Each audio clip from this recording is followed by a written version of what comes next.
Okay, so picture this, one of the busiest, most chaotic film studios in all of India. It's packed with aspiring poets and just mountains of pancake makeup. Now, what if I told you a super famous English poet just shows up one day, unannounced? Today, we are digging into Asokamitran's hilarious memoir, Poets and Pancakes, to figure out exactly what was going on.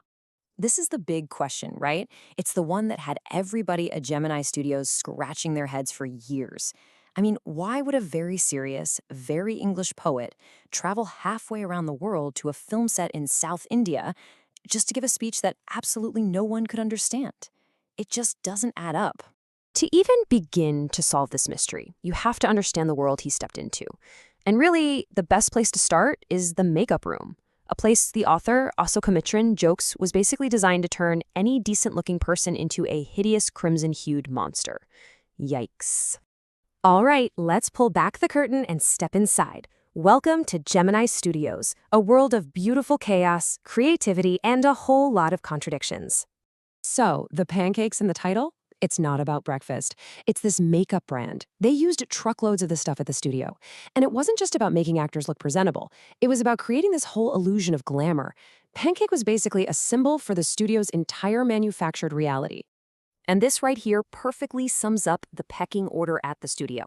You had the big stars getting all this careful, detailed attention, but then you had the crowd, the background actors, and they were literally just getting makeup slathered on them by the office boy. It was like your place in the studio was written right on your face.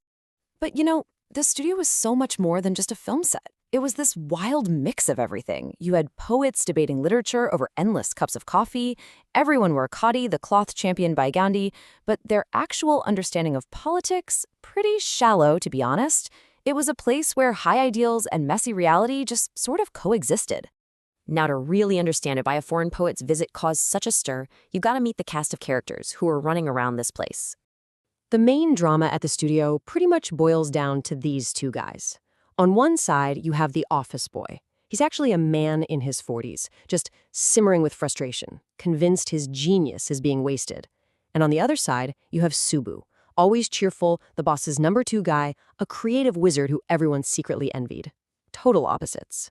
And who was running this whole circus? That would be the boss, S.S. Vasan. He was the owner, a real showman who just loved the idea of being an intellectual. He surrounded himself with poets and writers, trying to create this high-minded atmosphere that was, let's be honest, often more for show than anything else.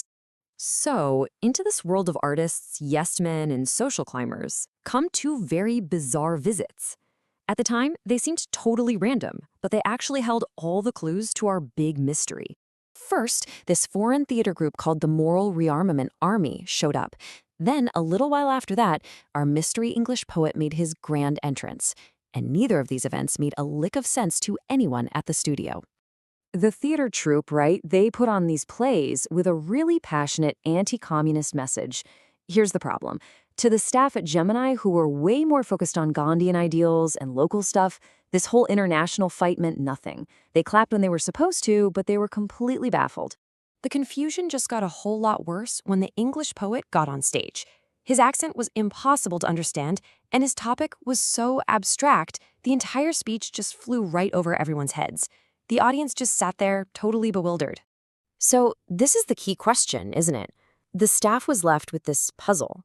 Why are all these anti-communists suddenly showing up at Gemini Studios? And what in the world does any of this have to do with making movies?